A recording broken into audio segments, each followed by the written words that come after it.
Bonsoir à tous, bienvenue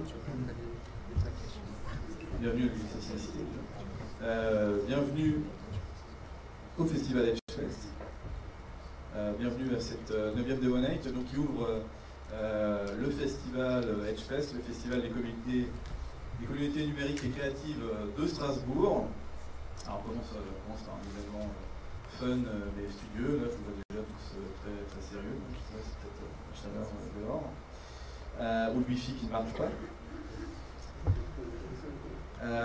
Le festival Edgefest dure du 30 juin au 9 juillet, il y a des événements vraiment pour tous les publics, tous les goûts, il y a des choses très grand public, comme la Edge Night vendredi prochain, il y aura du vidéo mapping sur le bâtiment de la médiathèque André Malraux. Il y aura un jeu aussi, donc il y a des histoires de laser, des trucs comme ça. Il y a l'apprentissage du code pour les enfants. Il y a tout un tas de trucs. Qu'est-ce que j'ai oublié, Catherine? Il y a le Edge Day aussi avec des démos. Il y aura des trucs de hacking, vous pourrez manipuler plein de bidules électroniques, voir des propos.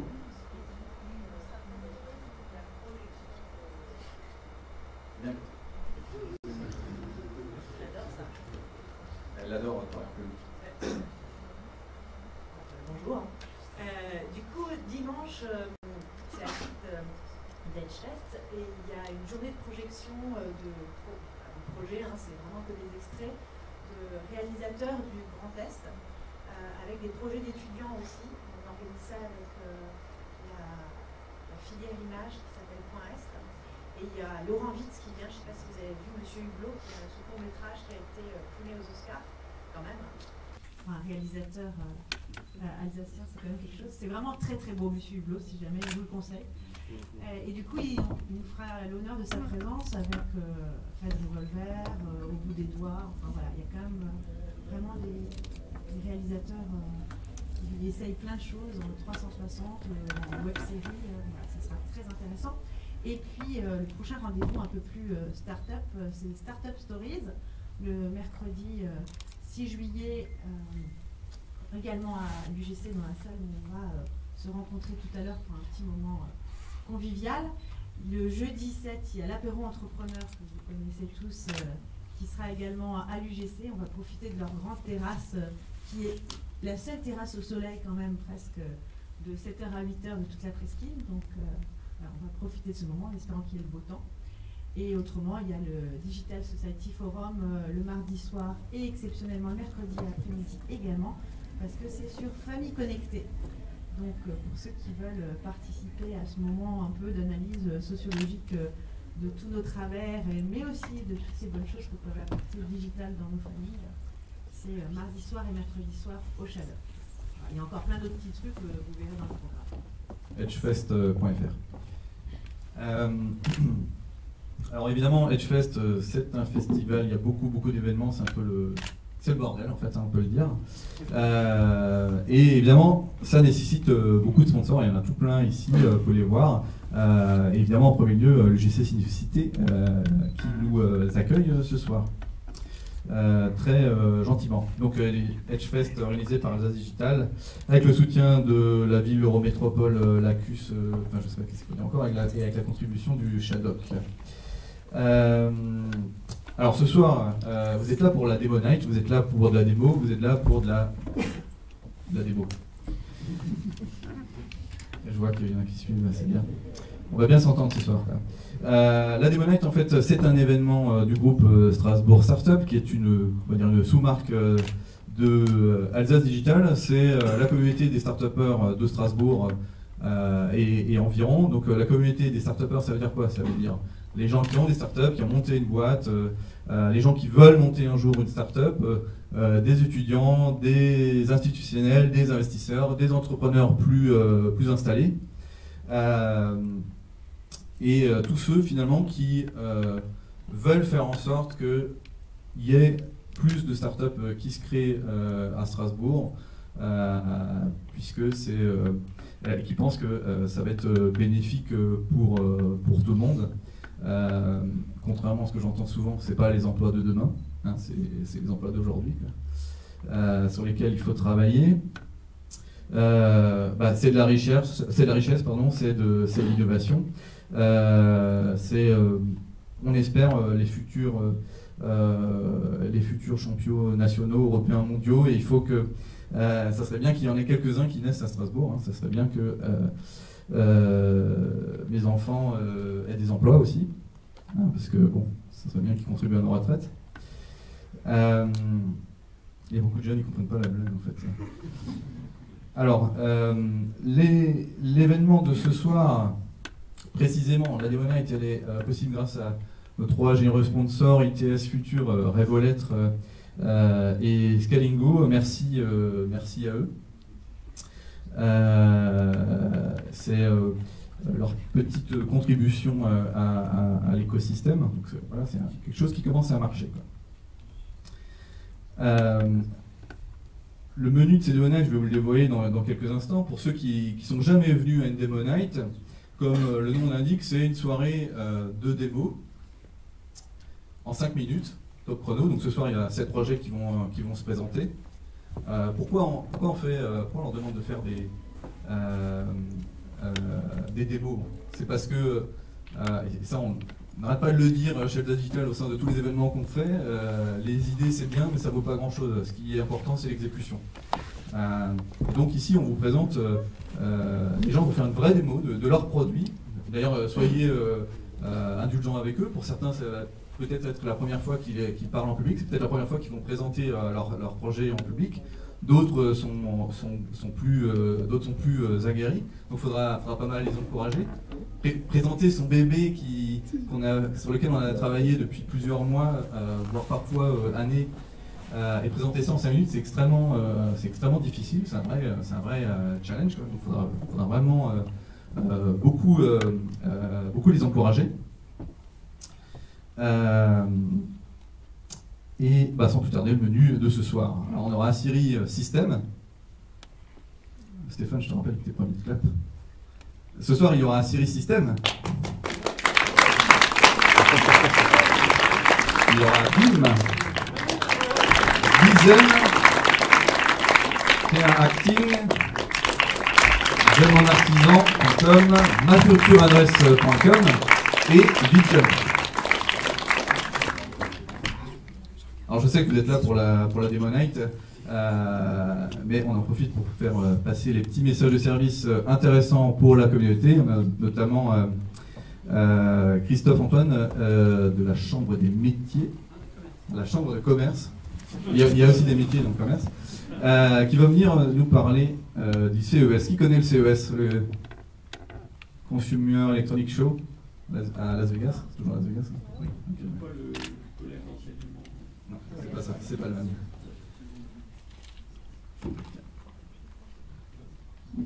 Bonjour, bonsoir, je suis vraiment content d'être là ce soir. Je remercie Alsace Digital, en particulier Catherine Mossière, de m'avoir permis d'être là ce soir et de vous présenter en quelques minutes le projet CES Las Vegas 2017.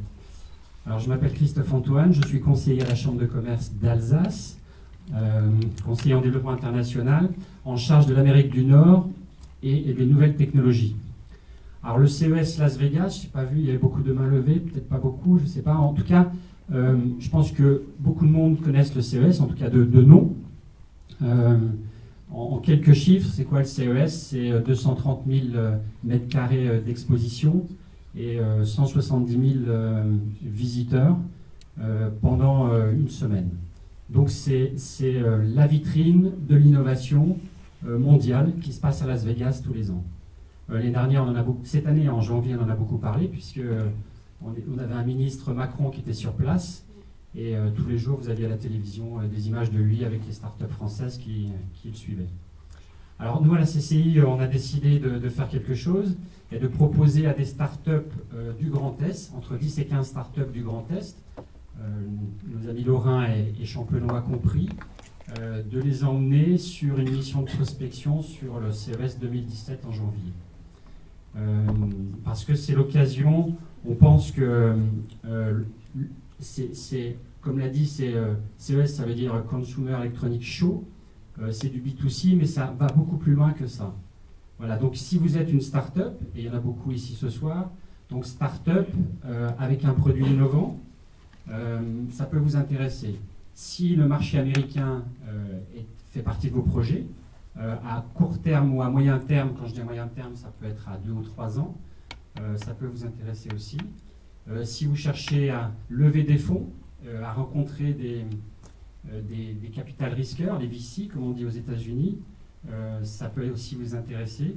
Ou tout simplement, si vous souhaitez participer à l'écosystème du CES, parce que c'est un écosystème à lui tout seul, ça peut également vous intéresser. Alors, je vous encourage à vous inscrire à la journée qui aura lieu la semaine prochaine, c'est le 7 juillet, à la Chambre de commerce, place Gutenberg, à partir de 8 h. La journée s'articule en deux parties. Une première partie d'information. On a fait venir des experts des États-Unis pour parler du CES, du marché américain. Et puis, il y aura également 2 témoignages d'entreprises. Donc, l'entreprise Assyrie, Jonathan Gougeot qui est ici, qui va faire sa démonstration ce soir, témoignera puisqu'il était là-bas l'année dernière. Et puis, il y aura l'après-midi des rendez-vous individuels pour ceux qui le souhaitent. Et je vous encourage à prendre des rendez-vous avec nos experts américains. Voilà, écoutez, je n'ai pas de démonstration à vous faire plus que ça, mais j'espère que, donc je vous répète juste, jeudi prochain, 7 juillet, place Gutenberg à la Chambre de commerce à partir de 8 h. Alors, inscription obligatoire, c'est gratuit, mais l'inscription est obligatoire. Si ça vous intéresse, soit je vous enverrai l'invitation ou Catherine pourra vous l'envoyer également. Merci de votre attention et puis bonne soirée.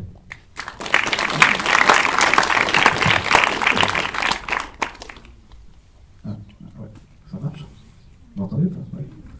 Ouais, on va mettre un petit mot sur le site web. Vous avez vu que Strasbourg Startup, c'est un nouveau site web? Ouais, bravo. Ouais, merci. Il y en a qui ont remarqué, quoi. Alors, du coup, tu vas classer. Ok, ça marche. Donc, ce qu'on va faire, c'est qu'on va faire l'ordre alphabétique, mais on va commencer par Kerakting pour un certain nombre de raisons que je ne vais pas détailler ici. Donc, dans l'ordre de ce soir, c'est Kerakting, J'aime mon artisan, ma future adresse, BitJump, Assyrie System, BIM et enfin Bizen. Puis, évidemment, le buffet. Il y a 7 projets qui se présentent ce soir. En 5 minutes, top chrono. On va essayer de faire en sorte qu'il y ait très peu de battements entre la présentation de chaque projet. On ne prendra pas de questions.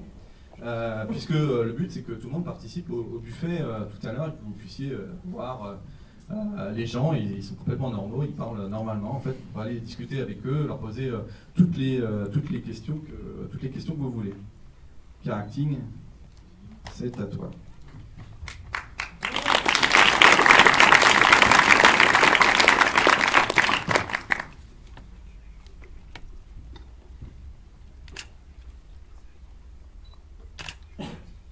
Normalement, il faut que je fasse une blague pour meubler. Mais je connais que des blagues salaces, quoi.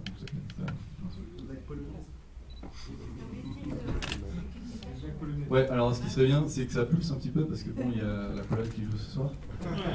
Pour un moment historique. Bon, c'est bon, vous êtes prêts? Ouais.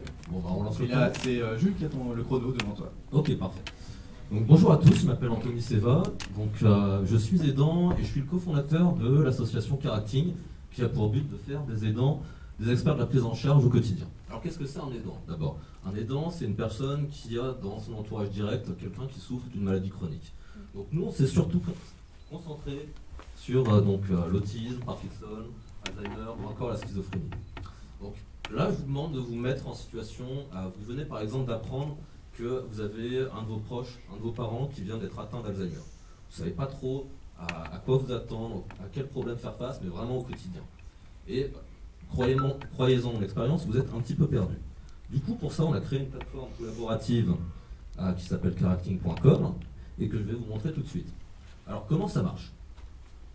Donc, très simplement, soit vous accédez directement au contenu, soit vous allez sur la page d'accueil, vous tapez donc par exemple Alzheimer, là. Alors, Alzheimer, recherchez. Et donc là, vous avez en fait donc, les résultats du moteur de recherche qui sont triés soit par maladie, symptômes, et ensuite par fiche pratique. Pourquoi ce classement? Donc la maladie, c'est simplement donc, un classement, une fiche qui va présenter de manière générale la maladie. Les symptômes, pourquoi est-ce qu'on a décidé de les séparer? Tout simplement parce que lorsque Alzheimer, par exemple, se déclare, vous n'allez pas souffrir de tous les symptômes. Il y en a certains qui vont se déclarer des années après, voire jamais. Donc l'idée, c'est aussi que l'aidant puisse se faire son menu pour se psychoéduquer lui-même. Et les fiches pratiques, quant à elles, sont là vraiment pour aider la personne sur des activités quotidiennes, comme par exemple je sais pas, la pédagogie, à des activités sportives adaptées, ou encore les problèmes juridiques. Alors comment ça se présente maintenant, ces contenus? C'est un petit peu un Wikipédia pratique, si vous voulez. Donc vous avez une vidéo et des contenus textuels pour ensuite expliciter ces contenus. Et ensuite, bien sûr, ils sont donc reliés aux différents symptômes et aux différentes activités pratiques qui peuvent être utiles. Alors bien sûr, ce qui peut être intéressant, c'est que si vous avez de l'expérience dans la prise en charge, donc vous êtes médecin, vous êtes infirmier, aide-soignant, voire vous êtes aidant et vous avez de l'expérience, vous pouvez partager donc cette expérience et devenir donc rédacteur ou rédactrice sur le site. Donc comment est-ce qu'on devient rédacteur ou rédactrice? C'est très simple, il suffit juste de s'inscrire, de donner son expérience et sa motivation. À partir de là, donc, nous approuvons votre candidature et vous devenez rédacteur. Donc vous pouvez par exemple modifier des contenus ou en proposer. Alors bien sûr, il y a une modération, donc ça c'est surtout là que notre équipe intervient, donc ça va être des psychologues, des médecins, ou encore des biologistes ou des juristes. Donc là par exemple, je vais donc sur mon dashboard de modérateur, si ça veut bien charger, un petit peu lent, désolé, on a des problèmes avec le Wi-Fi. Et donc là, je vais voir donc, des contenus qui vont être proposés par des rédacteurs. Donc là, je vais voir quel est le titre, je vais pouvoir corriger. Désolé, c'est un petit peu lent. Le Wi-Fi. Donc sinon, vous allez aussi pouvoir donc, accéder à une bibliothèque et les modérateurs donc, vont approuver ou pas donc, les modifications et les contenus que vous allez ajouter. Je vais souhaiter pouvoir vous le montrer, mais manifestement ça bug. Ensuite, ce qu'on souhaite faire par la suite, donc nos prochains jalons, ça va être donc, de traduire ces contenus, ça va être aussi d'augmenter ces contenus. Ah, ça y est, ça marche. L'idée c'est aussi d'augmenter ces contenus. On a à peu près 80 contenus pour une dizaine de pathologies. L'objectif c'est d'arriver à 200 à la fin de l'année pour une douzaine de pathologies et d'augmenter. L'idée après aussi c'est de bien sûr lever des fonds, donc d'accroître la fréquentation du site et aussi de développer de nouveaux outils pour les aidants grâce au numérique et d'accroître le côté collaboratif de la plateforme. Là je n'ai pas pu vous montrer pour des petits soucis logistiques. Alors, donc du coup, nos besoins pour ça, on aurait besoin de 30 000 € de financement pour les investissements et les frais de fonctionnement. On aurait aussi besoin d'expertise, donc notamment en termes d'impact social, et aussi on aurait besoin de votre aide à vous pour affiner le business model. Donc, ensuite, la dernière chose que vous pouvez faire, ça serait de participer, si par exemple vous connaissez des gens qui ont donc, cette problématique de prise en charge de personnes qui souffrent d'Alzheimer, de schizophrénie, de troubles bipolaires, et de les inciter à participer. Donc voilà, ce sera tout. Merci.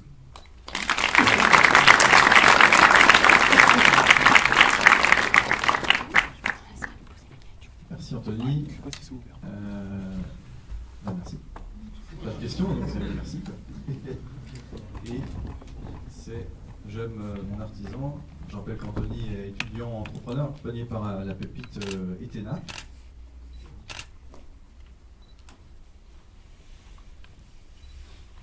J'aime mon artisan se prépare, se met dans les starting blocks.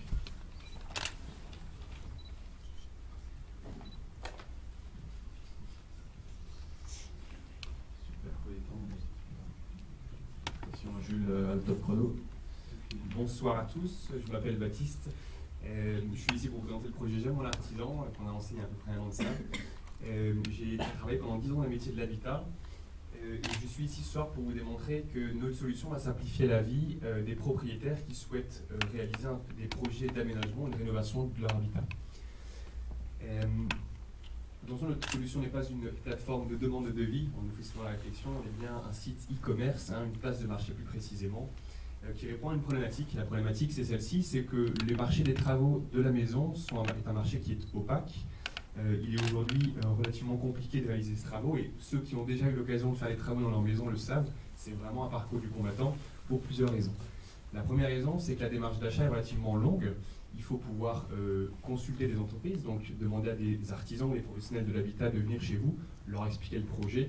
Souvent, on va pouvoir obtenir 3 devis pour pouvoir être sûr d'avoir le bon prix, le bon produit et la bonne société. Il va falloir ensuite pouvoir analyser les offres commerciales, donc les devis, négocier les offres, parce que souvent les offres dans l'habitat sont négociables, donc il faut avoir ces aptitudes également de négociation. Et les prix ne sont pas systématiquement affichés ni dans les magasins, ni sur les sites internet, puisque souvent les projets dans l'habitat sont des projets qui sont sur mesure. Il y a du coup un manque de confiance, je dirais, des consommateurs de ce fait, mais également du fait qu'il y a souvent des problèmes de retard de délai, des malfaçons de temps en temps, et peut-être également des entreprises qui sont peu organisées dans le métier. Donc notre solution s'appelle j'aime-moi-l'artisan.com, et c'est la première place de marché qui est dédiée aux travaux donc, dans l'habitat. Je vais vous démontrer ce soir qu'il est possible, avec notre outil, de réaliser des devis pour un projet sur mesure, et on va donc se projeter, imaginer qu'on est Eric et Anastasia, qu'on a récemment acheté une maison et qu'on souhaite équiper notre terrasse d'un store extérieur. Eric n'est pas bricoleur, malheureusement pour Anastasia, et donc il cherche une solution clé en main. Et la configuration fait que leur store doit être sur mesure, puisqu'il doit être casé entre deux murs, de vraiment 4,48 m. Précisément, pardon, 4,48 m. Donc on va faire la démonstration. Et je vous demande de regarder plutôt maintenant l'écran. Eric navigue sur J'aime mon artisan et découvre un site qui s'appelle j'aime-mon-artisan.com, pardon. Il va comparer, et la promesse qu'on lui fait, c'est qu'il va pouvoir comparer et commander des produits sur mesure à des prix négociés qui vont être installés par des artisans de sa région. Eric habite dans un département sur la Moselle. Voilà, notre département, parce que c'est près de chez nous. Et il va donc rechercher un store extérieur et on va ici lui proposer donc des produits qui sont distribués par des artisans de sa région. Il recherche un store extérieur et un store de type coffre par exemple. Il va donc commencer à réaliser son devis lui-même. Il arrive sur cette page, il voit ici des photos du produit, qui lui permettent de s'imaginer un petit peu à quoi ça va ressembler, et il va commencer à personnaliser son produit. On a parlé tout à l'heure d'un store qui mesurait 4,58 m. On peut également ajouter une avancée de 2 mètres, choisir des options telles que le moteur, mais également d'autres options de type coloris. Et ce qu'on a, et ce qui est relativement innovant puisque ça mettrait beaucoup de temps à voir autrement, c'est un prix. Et ce prix inclut systématiquement l'installation. Ce qu'on a également comme information, c'est que le prix inclut une prise de mesure, puisque Eric n'est pas professionnel de l'habitat, il a besoin d'être conseillé à un moment. Et donc le technicien viendra dans un délai de 72 heures pour vérifier les détails de la commande et être sûr que le choix qu'il a fait était le bon choix. On est également transparent, c'est vraiment la philosophie de la plateforme, sur l'installateur, et dans le 59 je crois, oui, notre partenaire s'appelle Godstore. C'est une société qui existe depuis quelques années, et vous pouvez, si vous le souhaitez, lui poser des questions sur, alors c'est pas une blague, hein, il existe vraiment un Godstore, c'est pas... Il a un nom particulier, c'est vrai. Mais ils vont bien les stores. On a des informations sur le descriptif du produit, les caractéristiques techniques, les performances, les garanties, bref, toutes les infos dont vous pouvez avoir besoin et que le commercial aurait pu vous donner si vous étiez passé en direct. La différence, c'est qu'en 1 minute, j'ai un premier prix.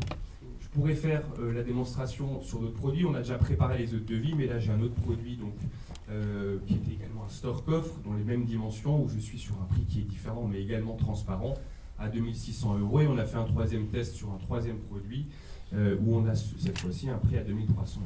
En 3 minutes, je viens de vous démontrer qu'on vient de faire une étude de marché qui vous aurait pris, si vous étiez passé par un système classique, globalement 1 mois. 1 mois, parce que le process dont je vous ai parlé est long et complexe, et aujourd'hui on le simplifie au maximum parce qu'Internet nous le permet.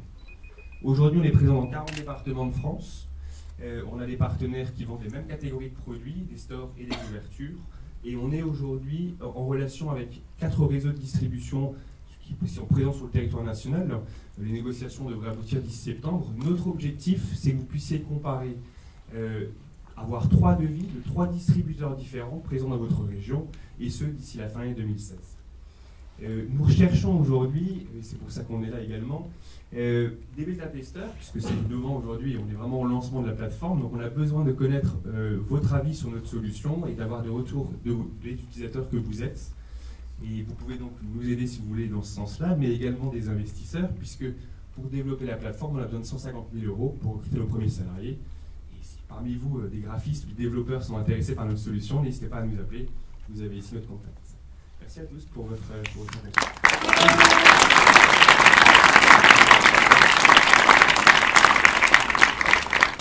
Eric et Anastasia sont dans la salle ou... Non, ils sont à Nancy.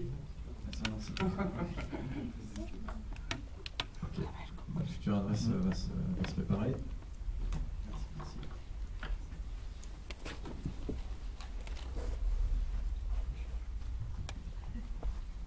Je joue le chrono. Les gens ils sont pas super chauds pour encourager.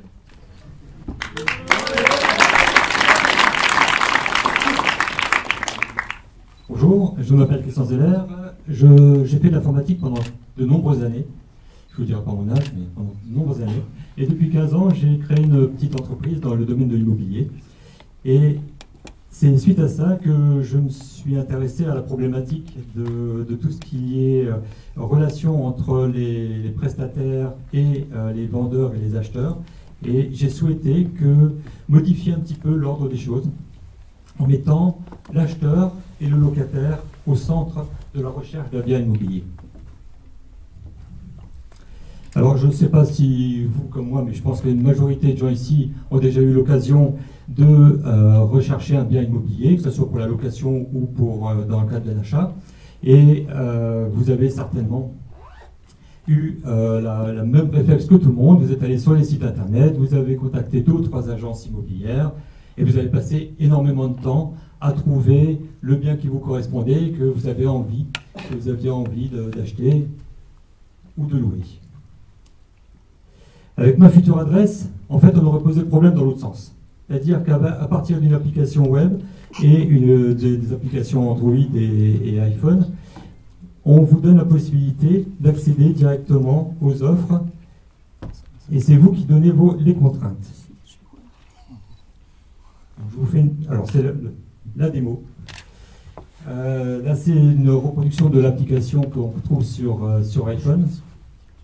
Sur Android. C'est donc, je me suis promené, comme ici on a une très mauvaise réception GPS, je me suis promené un petit peu plus loin, je suis allé dans Neudorf et j'ai lancé l'application. En lançant l'application, déjà elle me positionne, elle me dit où je me trouve, c'est toujours intéressant, on ne sait jamais. Et ensuite elle me donne les informations de ce qu'on trouve à proximité. Pas bon. De ce qu'on trouve à proximité en termes de commerce et de services. Parce que pour vous, je pense qu'il est important, comme pour tout le monde, de savoir qu'il y a une boulangerie pas loin, qu'il y a un restaurant qui est pas mal, qui est à proximité, que la gare n'est pas trop loin, etc. On vous donne d'autres informations aussi sur le quartier, qui peuvent être intéressantes. Après, c'est chacun choisit l'information qui lui paraîtra la plus pertinente et vérifiera si le quartier correspond à ses attentes. Donc il y a par exemple les tranches d'âge, est-ce que les ménages sont plutôt propriétaires ou locataires, quelle est la part de ménages à faible revenu, est-ce qu'on a plutôt des appartements ou des maisons, et les surfaces moyennes des appartements. Donc ça c'est au niveau local, c'est dans le quartier, c'est à 200 mètres carrés près. Ensuite, on donne des informations plus générales sur la commune, comme le niveau de taxe foncière, la densité de population et les revenus disponibles par ménage. Une fois que vous avez dit, ok, bon, voilà, ce quartier-là me plaît bien, finalement, j'ai bien envie d'y m'installer, on vous donne la possibilité de dire, ok, j'ai envie de vivre ici, et je clique. En cliquant, vous pouvez déterminer, donc vous pouvez indiquer ce que vous voulez faire. Acheter, louer, une maison, un appartement, ou les deux. Vous pouvez mettre votre budget. Vous mettez les informations qui vous semblent les plus pertinentes, ce que vous voulez absolument. Donc un appartement de 2 pièces au premier étage avec une terrasse, avec des grandes baies vitrées. Vous mettez votre adresse email et vous faites envoyer. Et à ce moment-là, c'est Ma Future Adresse qui prend en main votre demande et va contacter gratuitement l'ensemble des agences immobilières de la grande région, puisqu'on pense qu'il faut mieux taper large, les agences immobilières que du quartier, ça nous semblait un peu réducteur, donc on tape très large. On exprime votre besoin et on attend les retours. Et dès qu'il y a des retours, on vous communique par mail. Il suffit de retourner sur le site internet Ma Future Adresse et là vous avez l'ensemble des retours et des propositions des agences immobilières qui vous sont faites directement. Vous allez les choisir, vous allez noter les agences immobilières au fur et à mesure que vous testez. parce que ça sera toujours intéressant pour les autres de voir si ces agences-là jouent le jeu. Et puis, vous n'avez plus qu'à acheter ou louer votre appartement. Voilà, ce qu'il nous faut actuellement, comme c'est une application qui va juste se lancer bientôt, il nous faut des investisseurs, s'il y en a, des développeurs et des spécialistes en marketing, donc des heureux de s'associer avec une nouvelle entreprise innovante. Merci.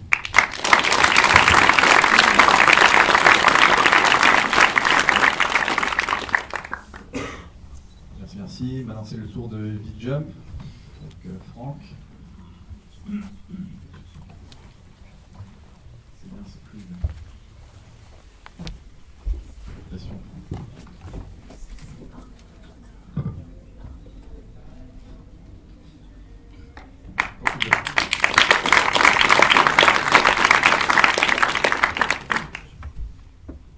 Bonjour à tous, je m'appelle Franck Tantois, je suis cofondateur de VidJump. Et donc j'ai 5 minutes pour vous expliquer comment VidJump marche. Je me suis posé la question pourquoi 5 minutes et juste parce que certains d'entre vous n'ont pas envie de regarder une présentation de 30 minutes sur un sujet qu'ils trouvent peu intéressant. On a la même approche quand on regarde les vidéos. On n'a pas envie de passer du temps sur les parties qui ne nous intéressent pas. C'est pour ça qu'on a créé VidJump dans le but de booster l'attractivité de toutes les vidéos, quelle que soit leur durée.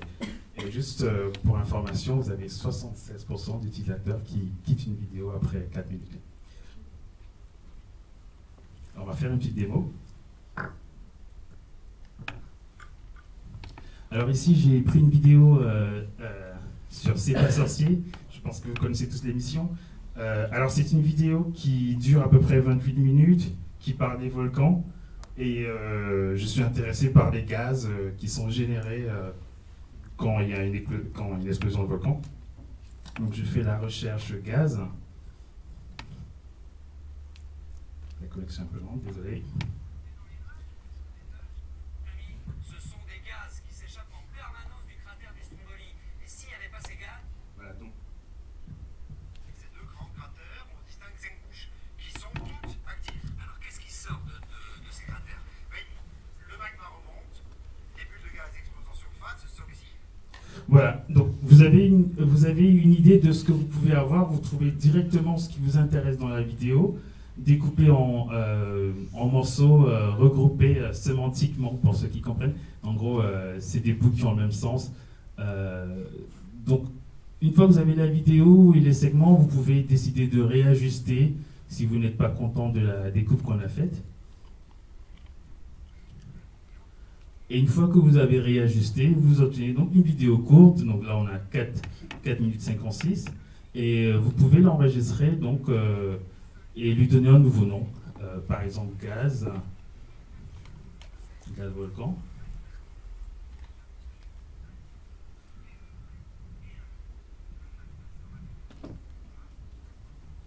Voilà. Donc une fois que j'ai sauvegardé, j'obtiens un nouveau lien que je peux partager ou bien utiliser dans une présentation où je n'ai pas envie de naviguer la vidéo et montrer juste les parties qui m'intéressent. Donc je vais ouvrir ce lien.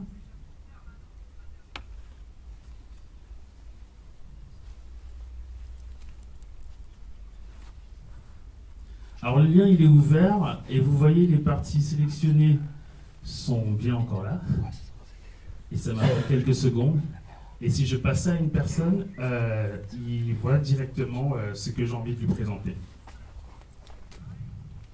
Alors, vous avez remarqué, on a quelques boutons ici qui permettent par exemple de revenir à la vidéo initiale. Donc on enlève toutes les parties qui ne nous intéressent pas. Mais on peut également ici voir tous les thèmes qui sont abordés par la vidéo. Et tout ça est fait de façon automatique. Je vais vous expliquer un peu comment tout ça marche.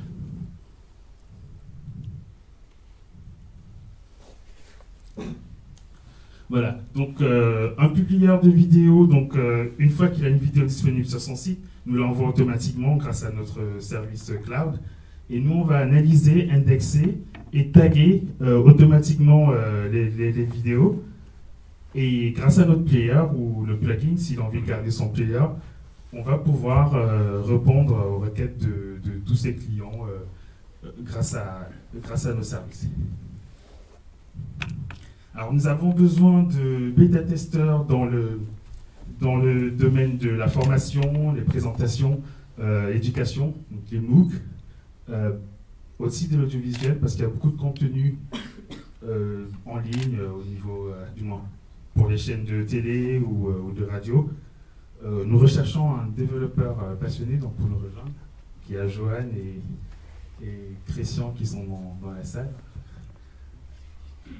Et nous comptons lever d'ici 2 ans à peu près 300 000 € pour pouvoir embaucher du monde et accélérer sur le marché. Nous avons passé le CE de la CEMIA depuis 2 semaines et nous sommes incubés CEMIA. Voilà, merci.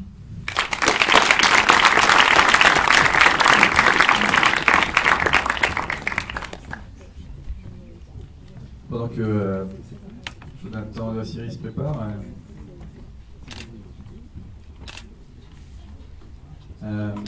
Franck me disait que quelqu'un lui a dit qu'il n'y avait pas de Startup Weekend à Strasbourg, du coup il allait au Startup Weekend Bâle et il est arrivé 2e, c'est là qu'est né le projet VJump. Alors je vous rappelle qu'il y a des Startup Weekend à Strasbourg tous les ans, c'est en novembre, pendant la Global Entrepreneurship Week.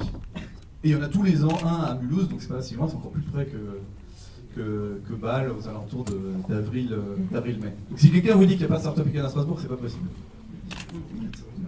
Pas possible.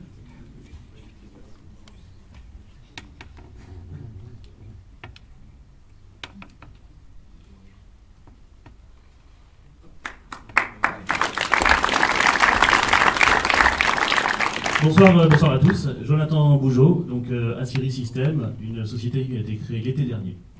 Alors, qui n'aimerait pas être prévenu avant un accident éventuel? En fait, ce projet est parti de cette idée-là. Tout le monde, enfin, peut-être pas tout le monde, mais certains d'entre vous ont déjà eu un accident sur la route. N'aurait-il pas apprécié d'être prévenu quelques secondes plus tôt, 10, 20, 30 secondes plus tôt, pour peut-être freiner, prendre une décision plus intelligente pour éviter cet accident? Donc on est parti de cette idée-là il y a 1 an, on a élaboré un prototype d'appareil. Donc on est parti sur un circuit de taille 1/8, un circuit automobile très classique pour les enfants. Et on a élaboré une petite borne intelligente qui analyse tout ce qui se passe au bord de la route. Elle analyse tous les événements qui pourraient être accidentogènes, et elle envoie des alertes, une fois qu'elle a détecté un événement particulier, elle envoie des alertes aux conducteurs qui sont dans la zone de conduite. Alors comment ça se présente? Aujourd'hui on fonctionne avec une alerte qui part sur une application, tout ce qui est plus classique, une application qu'on a développée sur iOS et sur Android. On a laissé de côté pour l'instant le Windows Phone, on y viendra peut-être plus tard. Et cette alerte, donc, elle est sonore et textuelle, donc sonore dans la poche pour éviter de prendre le téléphone. En parallèle de cette alerte, parce que tout le monde n'a pas forcément l'application, parce qu'on n'est pas encore très connu, on envoie également sur les GPS sociaux. Donc on a réussi à s'interfacer sur les GPS sociaux, Waze et Google Maps. Je disais à midi qu'on a beaucoup de difficultés à travailler avec Garmin et TomTom, c'est plus compliqué pour les atteindre. Ça ne saurait tarder. Il y a Coyote qui est très intéressé. On est en discussion sérieuse avec eux. Ensuite, donc ça c'était en septembre-octobre. Ce prototype a permis de convaincre des investisseurs. On a soulevé 50 000 € avec les entrepreneurs alsaciens. Ça nous a permis de continuer, de faire des nouveaux prototypes plus élaborés, plus compliqués, pour aller plus loin. Ces prototypes ont été validés par un cluster, un pôle de compétitivité qui est le pôle véhicule du futur. Suite à cela, j'ai monté un dossier avec un DAF spécialisé en start-up pour faire un dossier French Tech à la BPI. J'ai obtenu une bourse French Tech de 25 000 €. Ça nous a permis de continuer le projet. Aujourd'hui, on travaille avec un bureau d'études. On est suivi par un organisme qui s'appelle Captronic. On devrait, si tout se passe bien, septembre-octobre, avoir les premiers pilotes taille réelle qui seront prêts. On vient très récemment de signer un accord avec la ville de Schiltigheim pour installer les premiers pilotes. Il y a également la ville de Montréal qui s'intéresse à nous. On y était au mois de janvier. On avait été invité suite à un concours Ville Intelligente. Donc on doit aussi présenter ces pilotes-là là-bas.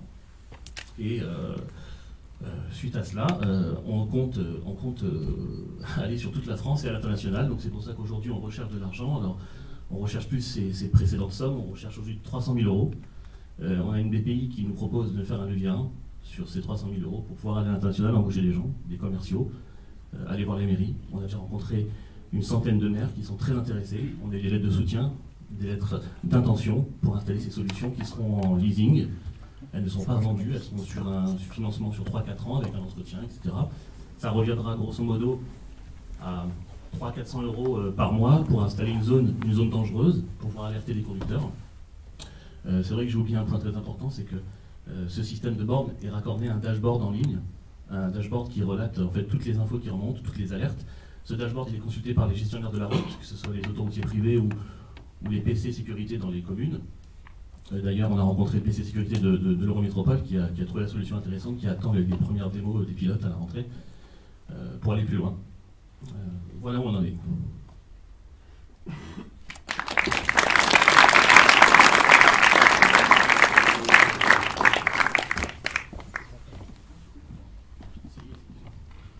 Entre-nous là, cette borne. Alors en fait, c'est un...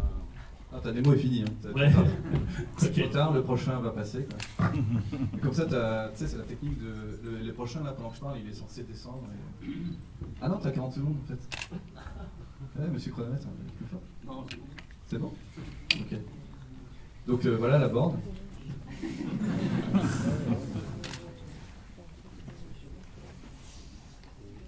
Nul.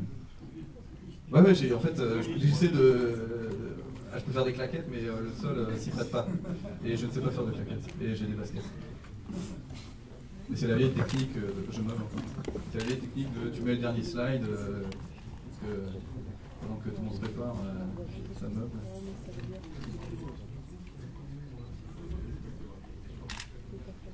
Allez, bim. Il a aussi le droit à des encouragements. Merci.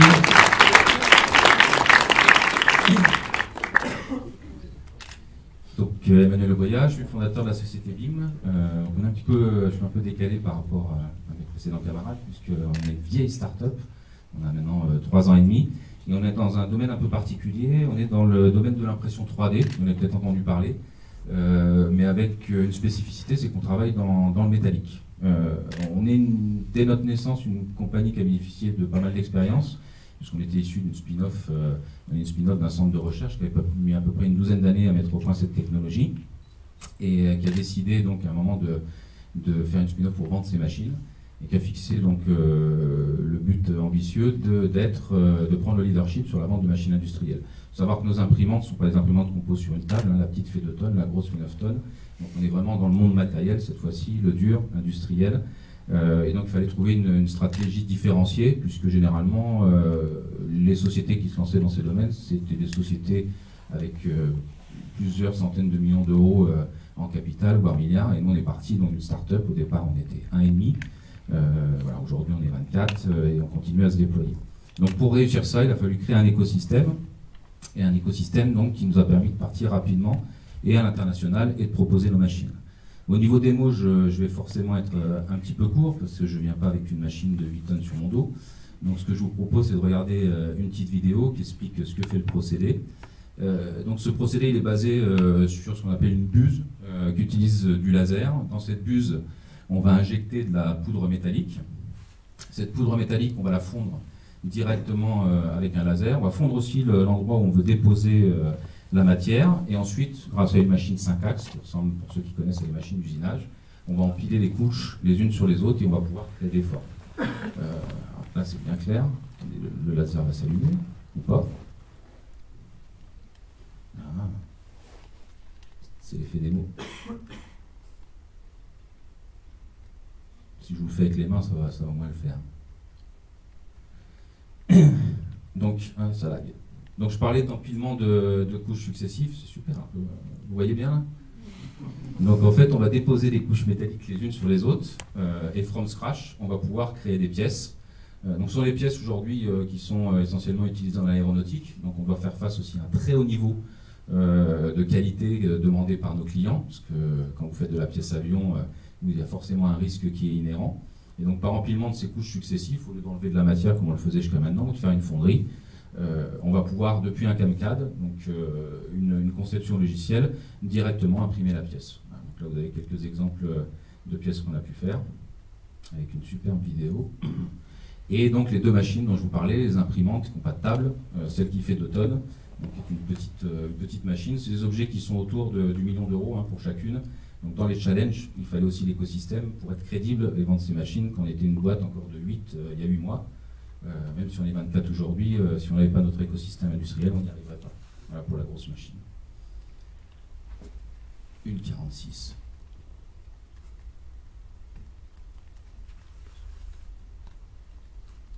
Donc ce qu'on peut faire avec cette technologie, 3 types de choses. Vous pouvez imprimer des pièces complètes en partant de rien. Vous pouvez faire de l'ajout de fonctions, donc essayer de mixer tout ce qui existe. Donc on n'est pas une techno qui va remplacer toutes les techniques de fabrication. On va pouvoir partir d'une pièce de fonderie, faire l'ajout de fonctions pour éviter de faire de l'usinage, et on peut faire aussi de la réparation. Donc, ça nous offre énormément de marché. Nous, ce qu'on cherche aujourd'hui, essentiellement, c'est les talents. On n'a pas trop de mal à lever des fonds. On s'est installé aux États-Unis il y a maintenant 4 mois. On a un écosystème aussi industriel autour de nous qui nous supporte et qui fait qu'on est capable de maintenir nos machines partout dans le monde. Donc on a cette organisation qui nous rend crédible. En revanche, on a toujours besoin de talent parce qu'on doit développer dans tous les domaines qui existent aujourd'hui dans le monde, dans les sciences de l'ingénieur. On doit faire du logiciel pour être capable de concevoir ces pièces, accompagner. Ces logiciels accompagnent aussi le changement, parce qu'il faut aider les gens à reconcevoir des pièces avec une autre technologie.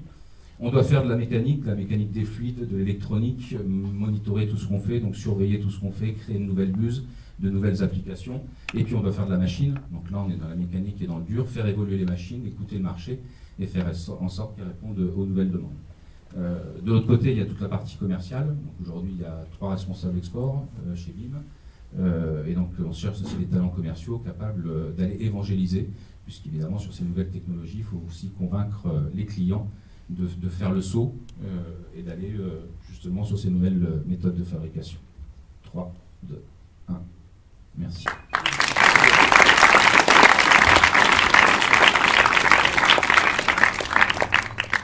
Merci beaucoup. Dernier projet, hein, si je m'abuse.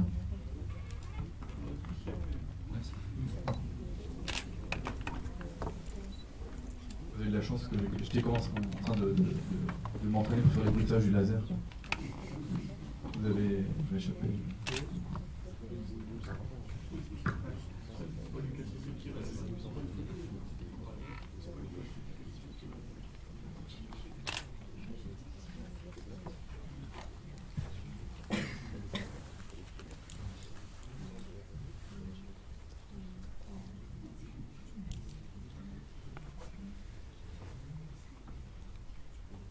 Pour ce dernier projet, un round d'applaudissements.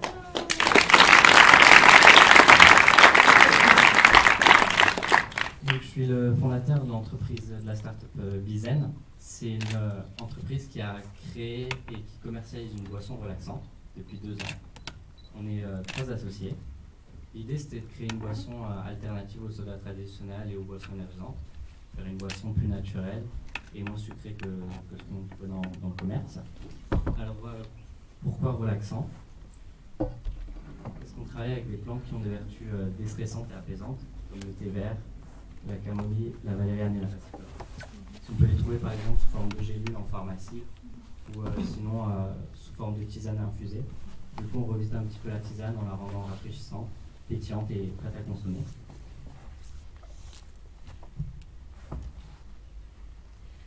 Donc l'idée avec Bizen, c'est se faire du bien et aussi faire du bien à l'environnement, car sur chaque canette, on verse une partie du bénéfice pour financer l'installation de ruches.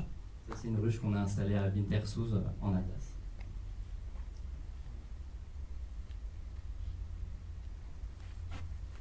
Pour le moment, on a à peu près une centaine de points de vente en France. On a déjà écoulé à peu près 50 000 canettes, la plupart dans l'est de la France du coup.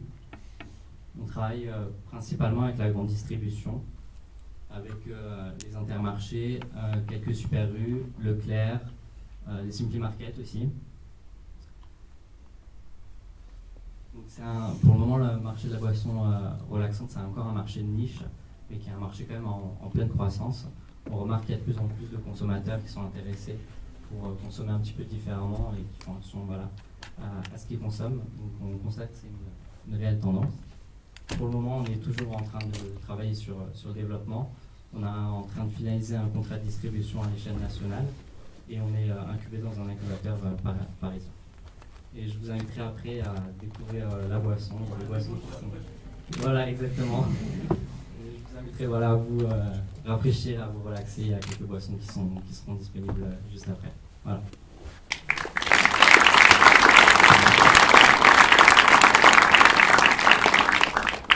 L'incubateur, c'est The Family. Merci pour cette dernière démonstration. Juste quelques mots avant de vous libérer pour aller pour passer au cocktail qui doit se dérouler dans le patio. Et pendant que je vous raconte tout ça, ceux qui ont pitché, si vous voulez bien descendre, on a le grand honneur d'avoir un photographe qui va prendre une photo de ceux qui ont pitché ce soir. Donc si vous voulez juste bien redescendre sur venir sur la scène. Pitcher du coup. Merci. Alors pendant que vous descendez, en fait, quelques petits mots. Donc ce qui va se passer à partir de ce soir, demain, en fait, il y a donc 7 projets qui ont fait leur démo ce soir, qui ont pitché. Ceux qui sont déjà membres, qui font partie du Founders Club en fait, de Strasbourg Startups, vont voter en fait, pour ou contre l'entrée de chaque projet dans le groupe des fondateurs. Donc ils vont voter pour ou contre. Donc c'est une vraie cooptation par les pairs. Et une fois qu'ils sont pour ceux qui auront une réponse positive, ce qui arrive dans la majorité des cas. Donc ils auront l'immense honneur de rentrer dans le Founders Club et de venir dans un club qui va permettre d'échanger sur des sujets parfois privés qui ont trait aux startups comme les levées de fonds, les investisseurs, les aides, embaucher, licencier, quelle technologie prendre pour faire de l'application mobile. Quel cloud prendre, etc., etc.